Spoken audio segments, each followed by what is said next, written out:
الحمد لله نحمده ونستعينه ونستغفره ونؤمن به ونتوكل عليه ونعوذ بالله من شرور أنفسنا ومن سيئات أعمالنا من يهده الله فلا مضل له ومن يضلله فلا هادي له ونشهد أن لا إله إلا الله وحده لا شريك له ونشهد أن سيدنا ومولانا محمدًا عبده ورسوله أرسله بالحق بشيرا ونذيرا وداعيا إلى الله بإذنه وسراجا منيرا وصلى الله تعالى عليه وعلى آله وصحابه وبارك وسلم تسليما كثيرا أما بعد فقد قال الله سبحانه وتعالى في الكلام المجيد والفرقان الحميد أعوذ بالله من الشيطان الرجيم بسم الله الرحمن الرحيم يا أيها الذين آمنوا اتقوا الله حق تقاته ولا تموتن إلا وأنتم مسلمون واعتصموا بحبل الله جميعا ولا تفرقوا واذكروا نعمة الله عليكم إذ كنتم أعداء فألف بين قلوبكم فأصبحتم بنعمته إخوانا وكنتم على شفا حفرة من النار فأنقذكم منها كذلك يبين الله لكم آياته لعلكم تهتدون. وعن أبي هريرة رضي الله تعالى عنه أن رسول الله صلى الله عليه وسلم قال هل تدرون من المفلس؟ قالوا المفلس فينا من لا درهم له ولا متاع. فقال المفلس من أمتي من يأتي يوم القيامة بصلاة وصيام وزكاة ويأتي قد شتم هذا وقذف هذا وأكل مال هذا وسفك دم هذا وضرب هذا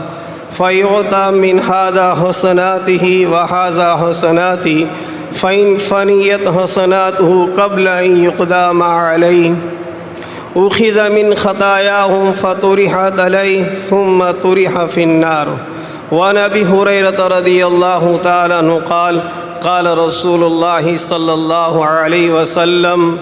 لتؤدن الحقوق إلى أهلها يوم القيامة حتى يقاد للشاة الجلحاء من الشاة القرناء. صدق الله العلي العظيم وصدق رسوله النبی الکریم. گرامی قدر سامعین، اس وقت آپ حضرات کی خدمت میں قرآن کریم کی ایک آیت اور نبی پاک صلی اللہ علیہ وسلم کے مقدس فرامین میں سے 2 حدیثیں پڑھی ہیں.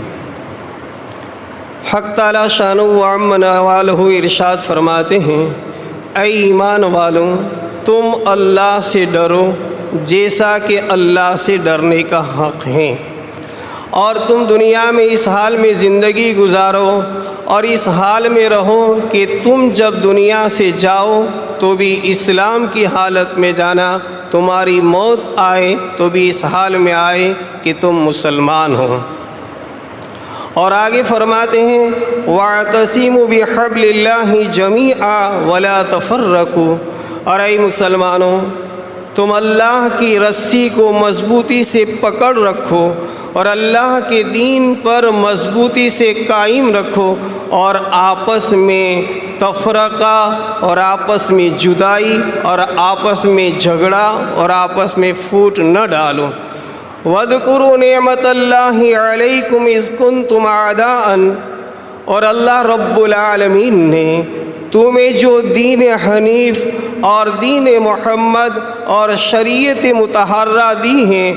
جس کی بدولت تم آپس میں بھائی بھائی ہو گئے ہو. اس سے پہلے تم بہت ہی دشمن تھے، آپس میں تمہاری عداوتیں، آپس میں تمہاری مخالفتیں اور آپس میں اندرونی تمہاری جو بغاوت تھی وہ ایسی بغاوت تھی، ایسی دشمنی تھی کہ اگر تم اس حال کے اندر مر جاتے تو جہنم کے کنارے پر کھڑے تھے. لیکن اللہ رب العالمین نے شریعت کو دے کر تمہیں اس جہنم کے کنارے سے بچا لیا اور تمہیں جہنم میں داخل ہونے سے بچا لیا. اس لیے تم اللہ تعالیٰ کی ہدایت پر چلو، اور اللہ رب العالمین اپنے احکام کو، اپنی شریعت کو کھول کھول کر بیان کرتا ہے تاکہ تم راہیاب ہو جاؤ، تاکہ تم سیدھے راستے پر چلنے والے بن جاؤ۔ یہ ہے آیت کریمہ کا ترجمہ۔ اور حدیث پاک میں نبی پاک صلی اللہ علیہ وسلم نے ارشاد فرمایا، صحابہ بیٹھے ہوئے تھے اور آپ علیہ الصلاۃ والتسلیم نے مخاطب کرتے ہوئے فرمایا، هل تدرون من المفلس، اے میرے صحابہ تم جانتے ہو کہ غریب اور محتاج اور ضرورت مند اور فقیر کون ہیں؟ صحابہ کرام رضوان اللہ تعالی علیہم اجمعین نے جواب دیتے ہوئے فرمایا، فینا رسول اللہ من لا درہم لہ ولا متاع، ہم میں مفلس وہ آدمی ہیں، غریب وہ آدمی ہیں، ضرورت مند آدمی وہ ہیں جس کے پاس دنیا کی کوئی دولت نہ ہو، نہ مال ہو، نہ ملکت ہو، نہ جائیداد ہو، نہ پیسے ہو، نہ کوئی اور چیز ہو، وہ ہمارے اندر مفلس اور غریب اور ضرورت مند اور محتاج ہیں۔ آپ علیہ الصلاۃ والتسلیم نے صحابہ کرام کو ارشاد فرماتے ہوئے فرمایا، اے میرے صحابہ، المفلس من امتی من یاتی یوم القیامت بصلاۃ وصیام وزکاۃ ویاتی قد شتم ہذا وقذف ہذا واکل مال ہذا وسفک دم ہذا وضرب ہذا۔ فرمایا کہ میرے صحابہ، تم جس کو مفلس سمجھتے ہو، جس کو غریب سمجھتے ہو، جس کو یتیم سمجھتے ہو، وہ مفلس اور وہ غریب اور وہ ضرورت مند جو ہیں وہ نہیں ہیں، بلکہ میری امت کا مفلس وہ انسان ہوگا جو قیامت کے دن میدان محشر میں اس حال میں آئے گا کہ اس کے پاس بہت سی نمازیں ہوگی، فرائض کی لائن سے بھی بہت سی نمازیں پڑھی ہوئی ہوگی، اور نوافل کی لائن سے بھی بہت سی نمازیں ہوگی، اور روزے بھی خوب رکھے ہوئے ہوں گے، اور زکوٰۃ بھی ادا کی ہوگی، یہ سب نیکیاں لے کر آئے گا، لیکن اس کے ساتھ ساتھ میرے صحابہ وہ کچھ ایسی چیزیں لے کر آئے گا، اور فرمایا کہ یہ آدمی جب ان نیکیوں کو لے کر آئے گا تو اس کے ساتھ ساتھ کچھ وہ چیزیں ہوگی کہ کسی کو اس نے گالی دی ہوگی، کسی پر اس نے تہمت لگائی ہوگی، کسی کا ناحق مال کھا لیا ہوگا، کسی کو ناحق قتل کر دیا ہوگا، اور کسی پر مار پیٹ کی ہوگی۔ یہ میری امت کا مفلس انسان ہوگا کہ نیکیاں تو لے کر آئے گا لیکن ساتھ کے اندر حقوق العباد کو ضائع کر کے آئے گا۔ پھر کیا ہوگا؟ تو آپ علیہ الصلاۃ والسلام نے فرمایا، فَيُؤْتَى هَذَا مِنْ حَسَنَاتِهِ وَهَذَا حَسَنَاتِهِ، پھر وہ آدمی جو نیکیوں کو لے کر آیا ہوا ہوگا لیکن نیکیوں کے ساتھ ساتھ یہ ظلم و ستم کر کے آیا ہوگا، ظلم کر کے آیا ہوگا، ظالم بن کر آیا ہوگا، تو اس کی جتنی بھی نیکیاں ہوگی، جس پر اس نے ظلم کیا ہوگا وہ مظلوم کو اس کی نیکیاں دے دی جائے گی، اور اس کے بعد اگر برابر سرابر کا معاملہ ہو گیا تو ٹھیک ہے، اگر جتنی نیکیاں تھیں اتنے ہی اس نے حقوق ضائع کیے تھے اور اتنے ہی گناہ کیے تھے تو برابر سرابر ہو جائے گا۔ لیکن فَإِنْ فَنِيَتْ حَسَنَاتُهُ، لیکن اس نے ظلم و ستم زیادہ کیا ہوگا، حقوق العباد زیادہ ضائع کیے ہوں گے، تو نیکیاں ختم ہو جانے کے بعد جس مظلوم کے گناہ ہوں گے وہ گناہ اس نیک کار ظالم کے اوپر ڈال دیے جائے گے، اور اس ظالم پر اس کے گناہ ڈال دینے کے بعد پھر اس آدمی کو جہنم میں ڈال دیا جائے گا۔ ثم طرح فی النار او کما قال، یہ حدیث کا ترجمہ کیا ہے۔ اب اس آیت کریمہ اور حدیث پاک کے ترجمہ کی روشنی میں کچھ باتیں عرض کرنی ہیں۔ عزیز دوستو، نبی پاک صلی اللہ علیہ وسلم جس شریعت کو اور جس تعلیمات کو اور جس ہدایت اور جس پیغام کو لے کر آئے ہیں، اس ہدایت اور تعلیم کو دو حصوں میں منقسم کرتے ہیں، تقسیم کرتے ہیں۔ ایک ہیں حقوق العباد اور ایک ہیں حقوق اللہ۔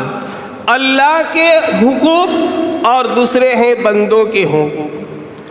ان دو حقوق پر، ان دو حکم پر اور احکام پر شریعت منقسم ہے، تقسیم ہے۔ ایک طرف اللہ کے احکامات پر عمل کیا جائے اور دوسرے نمبر میں بندوں کے حقوق ادا کیے جائے۔ اللہ کے احکام کیا ہیں، اللہ کے حقوق کیا ہیں؟ تو اللہ کا حکم یہ ہے کہ سب سے پہلے تو ہم اللہ کی ذات پر ایمان لے آئے۔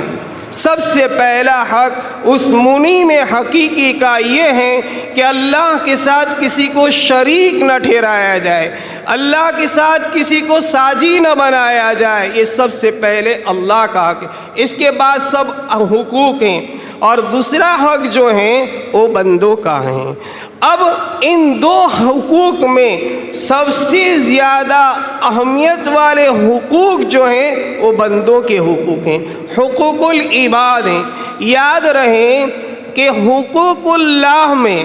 اللہ رب العالمین درگزر کا معاملہ فرمائیں گے، مہربانی کا معاملہ فرمائیں گے، عفو اور درگزر کرتے ہوئے اپنی رحمت کی چادر میں ڈھانپ کر ہماری بخشش کا فیصلہ کر دیں گے۔ اللہ اپنے حقوق کے بارے میں انتہائی مہربانی اور رحمت والا فیصلہ کریں گے، لیکن حقوق العباد ہیں، بندوں کے حقوق ہیں، اس میں اللہ تعالیٰ عدل کا، انصاف کا معاملہ فرمائیں گے، اور بندوں کے حقوق میں اللہ بندوں کے حوالے کر دیں گے۔ اپنے حقوق میں لا یابو بھی، کوئی پرواہ نہیں کریں گے، لیکن بندوں کے حقوق ہوں گے۔ اللہ رب العالمین اس میں عدل انصاف کا معاملہ فرمائیں۔ اس لیے بندوں کے حقوق کو اللہ کے حقوق سے زیادہ ادا کرنے کی اہمیت بیان کی گئی ہے۔ خود قرآن کریم میں اللہ تعالیٰ فرماتے ہیں وَآتِ ذَا الْقُرْبَى حَقَّهُ وَالْمِسْكِينَ وَابْنَ السَّبِيلِ، رشتہ داروں کے حقوق ادا کرو، مسکین یتیموں کے حقوق ادا کرو، اور مسافروں کے حقوق ادا کرو۔ اور جو آدمی صرف اللہ کے حقوق کو مقدم کرتے ہوئے اگر بندوں کے حقوق میں کوتاہی کرتا ہے تو نبی پاک صلی اللہ علیہ وسلم نے ایسے لوگوں کو منع فرمایا، بلکہ منع ہی نہیں، اگر بندوں کے حقوق اور مخلوق کے حقوق ادا نہیں کیے جاتے ہیں اور کتنے بھی اللہ کے حقوق وہ ادا کرتا وہ جہنمی قرار دیا گیا ہے۔ حضرت عبداللہ ابن عمرو ابن عاص رضی اللہ تعالی صحابی رسول ہیں، خود اپنا واقعہ ذکر کرتے ہوئے فرماتے ہیں آپ بہت روزہ رکھتے تھے، بہت نمازیں پڑھتے تھے۔ نبی پاک صلی اللہ علیہ وسلم کو جب اس کا علم ہوا کہ حضرت عبداللہ ابن عمرو ابن عاص بہت ہی روزے دار، بہت ہی نوافل پڑھنے والے، بہت ہی آوازاری کرنے والے تھے، تو آپ نے حضرت عبداللہ سے فرمایا عبداللہ قم ونم سم و افطر، ادھر آؤ، دیکھیے آپ بہت روزہ رکھتے، مسلسل روزہ رکھ رہے ہیں اور رات دن نماز پڑھ رہے ہیں، تو آپ نماز بھی پڑھیے اور آرام بھی کیجیے اور روزہ بھی رکھیے اور افطار بھی کیجیے۔ مسلسل روزہ رکھنے سے بھی منع فرمایا اور مسلسل نماز پڑھنے سے بھی منع۔ پھر آگے جو جملہ آپ نے فرمایا، اور فرمایا اے عبداللہ ان علیک جسدک حقا، اے عبداللہ تیرے جسم کا بھی تجھ پر حق ہے، وَلِعَيْنِكَ عَلَيْكَ حَقًّا، اور تیری آنکھ کا بھی تجھ پر حق ہے، وَلِزَوْجِكَ عَلَيْكَ حَقًّا وَلِزَوْرِكَ عَلَيْكَ حَقًّا، تیری بیوی کے بھی حقوق تجھ پر ہیں، آنے والے مہمانوں کے بھی تجھ پر حقوق ہیں۔ حقوق اللہ میں اتنا مشغول اور اتنا مصروف ہو کر نوافل اتنے زیادہ نہ پڑھ کہ اپنے جسم کے حق کو بھی ضائع کر دے، اپنے رشتہ داروں کے حقوق کو بھی ضائع کر دے، اور اپنے مہمانوں کے حقوق کو بھی ضائع کر دے۔ یہ کام نہ کر، اس حدیث میں آپ نے حضرت عبداللہ ابن عمر کو حقوق العباد کی طرف توجہ دلائی۔ اسی لیے ایک حدیث پاک میں آتا ہے کہ قیامت کے دن جب اللہ رب العالمین بندوں کے درمیان میں فیصلہ فرمائیں گے اور اس کے بعد جو لوگ جہنم میں چلے جائیں گے تو کچھ جہنمی لوگ ایسے ہوں گے کہ وہ جہنمی لوگوں سے دوسرے جہنمی لوگ پناہ مانگیں گے، حالانکہ جہنم ہے ہی عذاب کی جگہ، ہے ہی تکلیف کی جگہ، ہے ہی مصیبت اور پریشانی کی جگہ۔ اس کے باوجود آپ فرماتے ہیں کہ کچھ جہنمیوں سے دیگر جہنمی جو ہوں گے وہ پناہ مانگیں گے، اور آپ نے فرمایا وَيَسْعَوْنَ مَا بَيْنَ الْحَمِيمِ وَالْجَحِيمِ، کہ جن جہنمیوں سے دوسرے جہنمی جو پناہ مانگیں گے وہ ایسے جہنمی ہوں گے کہ وہ جہنم کے تالابوں میں، جہنم کے سمندروں میں، جو جہنم کے تالاب اور جہنم کے سمندر ہوں گے وہ خون کے ہوں گے، لہو کے ہوں گے، پیپ کے ہوں گے، اور یہ جہنمی لوگ اس خون، پیپ اور لہو کے تالاب میں ادھر سے ادھر دوڑتے ہوئے ہوں گے اور چیخیں گے، چلائیں گے، آہوزاری کریں گے، اور کوئی جہنمی ہوگا کہ اپنے اوپر آگ کی صندوق لٹکائے ہوئے ہوگا، کوئی جہنمی ہوگا کہ اپنی انتڑیوں کو کھینچتا ہوا، گھسیٹتا ہوا اس تالاب میں ادھر سے ادھر دوڑتا ہوگا، اور کوئی جہنمی ہوگا کہ اس کے منہ سے خون اور پیپ کی جیسے فوارے اڑتے اس طرح لا ٹپکتی ہوگی اور فوارے اڑتے، اور کچھ جہنمی ایسے ہوں گے کہ جو انسانوں کے گوشت کو کھاتے ہیں۔ تو یہ چار جہنمی جب مابین الحمیم والجحیم ہوں گے، جہنم میں دوڑتے ہوئے ہوں گے، اور دوسرے جہنمی کو جو سزا ہے وہ جب ان کی تکلیفوں کو دیکھیں گے تو ان کی تکلیف کی بنا پر دوسرے جہنمیوں کو بھی تکلیف ہوگی، ادھر ادھر دوڑنے سے، چیخنے سے، چلانے سے، آہوزاری کرنے سے دوسرے جہنمی کو تکلیف ہوگی۔ تو وہ جہنمی کیا کہیں گے؟ ما بال ہؤلاء قد عادونا من العذا، کہ ان جہنمیوں کو کیا ہو گیا ہے کہ ہم پہلے سے تو اپنی تکلیف میں مبتلا ہی ہیں، ہمیں جہنم کی کیا تکلیف تھی کہ ہم کم تھے، اتنی شدید آگ اور اتنی کالی آگ اور اتنی آگ کے فوارے اڑ رہے ہیں اور شعلے اڑ رہے ہیں، اور یہ جہنمی ہم کو تکلیفیں دے رہے ہیں۔ یہ کم وقت کون لوگ ہیں کہ ان کی تکلیفوں سے ہم بھی انتہائی تکلیف میں مبتلا ہو گئے ہیں۔ تو آپ علیہ الصلاۃ والتسلیم نے فرمایا کہ جو جہنمی ایسے ہوں گے کہ جس جہنمی سے جہنمی پناہ مانگیں گے، اس میں سے جس کی گردن پر، سر کے اوپر آگ کی صندوق ہوگی اور جہنم کے لہو اور پیپ میں دوڑتا ہوا ہوگا، آپ نے فرمایا یہ وہ جہنمی ہوگا کہ وہ جہنمی دنیا میں رہتے ہوئے، دنیا میں اپنے آپ کو مسلمان کہتا تھا اور دنیا میں اپنے آپ کو ایمان والا کہتا تھا، لیکن حقوق العباد کو بہت ضائع کرتا تھا، حقوق کو بہت دبا رہا تھا، کبھی کسی کا مال چرا لیا، کسی کا حق دبا لیا، کسی کا قرض لیا، قرض نہیں دیا، کسی کی امانت رکھی تھی، امانت ادا نہیں کی۔ یہ جہنمی ہے کہ جو یہ جہنم کی پیپ اور لہو کے سمندر میں دوڑتا ہوا ہے اور آگ کی صندوق اس پر ہے۔ یہ ان لوگوں کو سزا دی جا رہی ہے جو لوگوں کے حقوق کو ضائع کر رہے ہیں، لوگوں کے حقوق کو ادا نہیں کر رہے ہیں۔ عزیز دوستو، ہمارے اندر انتہائی غفلت اس معاملے میں یہ ہو رہی ہے، ہم سب اس میں مبتلا ہیں کہ ہم حقوق کے ادا کرنے میں بہت ہی زیادہ غافل ہیں۔ ہم حقوق اللہ تو بہت ادا کرتے ہیں، صف اولیٰ میں نماز بھی پڑھ رہتے ہیں، تلاوت کلام اللہ بھی کر لیتے ہیں اور شریعت کے احکام بھی کر لیتے ہیں، لیکن جہاں حق ادا کرنے کا آتا ہے، کسی کو زمین کا حصہ دینے کا آتا ہے، کسی کو یہ ہوتا ہے کہ قرض لیا ہے واپس کرنے کا آتا ہے، کسی کی امانت ہے وہ دینے کا وقت آتا ہے تو ہم لوگ اس میں بہت کوتاہی کرتے ہیں۔ قرآن کریم میں حق تعالیٰ شانہ و عم نوالہ فرماتے ہیں کہ وَمَن یغلل یاتی، جو آدمی خیانت کرے گا اور کسی کا حق ضائع کرے گا اور حق ادا نہیں کرے گا، ظلم کرے گا، تو حق تعالیٰ شانہ قیامت کے دن اس کو بلائیں گے اور اس ظالم سے مظلوم کا پورا حق دلوائیں گے۔ اور انسان ہی کا نہیں، صرف انسان ہی نہیں بلکہ نبی پاک صلی اللہ علیہ وسلم نے فرمایا کہ اور مخلوق کے جو بے زبان مخلوق ہیں اگر اس کے حقوق بھی ادا نہیں کیے تو ان جانوروں کو بھی قیامت کے دن زندہ کیا جائے گا اور پھر ان جانوروں سے بھی ایک دوسرے کے حقوق ادا کیے جائیں گے۔ حدیث میں آپ نے فرمایا کہ لَتُؤَدُّنَّ الْحُقُوقَ إِلَىٰ أَهْلِهَا يَوْمَ الْقِيَامَةِ حَتَّى يُكَادَ لِلشَّاةِ الْجَلْحَىٰ مِنَ الشَّاةِ الْقَرْنَىٰ أَوْ كَمَا قَالَ،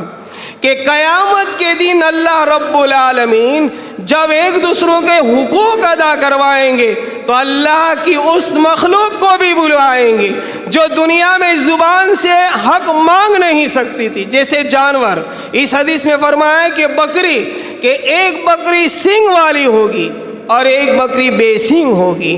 تو بے سینگ والی بکری کو سینگ والی بکری نے مارا ہوا ہوگا اور اس پر ظلم کیا ہوگا، تو آپ نے فرمایا کہ بے سینگ والی بکری کو اور سینگ رکھنے والی بکری کو بلایا جائے گا اور بے سینگ والی بکری سے کہا جائے گا کہ تو اس کا بدلہ لیں۔ عزیز دوستو، اسی لیے نبی پاک صلی اللہ علیہ وسلم نے